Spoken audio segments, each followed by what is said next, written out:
संसारको सबैभन्दा ठुलो डर गल्ती हुन्छ कि भन्ने डर, असफल हुन्छ कि भन्ने डर, अरूले के भन्छ भन्ने डर। वास्तवमा त्यति मान्छे असफलताले असफल भएको छैन जति असफलताको डरले असफल भएका छन्। डरलाई हामी सोच र भावनाले जित्न सक्दैनौँ। यसलाई कार्यद्वारा मात्र जित्न सकिन्छ, यससँग जुझेर मात्र जित्न सकिन्छ। त्यसैले इङ्ग्लिसमा एउटा भनाइ छ, face everything and rise, forget everything and run away. सबै कुरा जुझेर आउनुहोस् र राइज गर्नुहोस्, नत्र सबै कुरा बिर्सेर कुलेलाम ठोक्नुहोस्।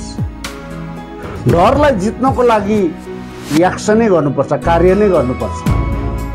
त्यसैले भनिन्छ बहादुरीले त के त्यति डरलाई जित्छ, जसले सुरुवात गर्छ, सक्रियता देखाउँछ, उत्साह देखाउँछ, जिज्ञासु बन्छ र क्रियाशील बन्छ, त्यसले जितेको छ। डरलाई जित्नको लागि एउटा लक्ष्य बनाउने र त्यसलाई सानो सानो टुक्रा गरेर दैनिक गर्दै गए डरलाई जित्न सकिन्छ।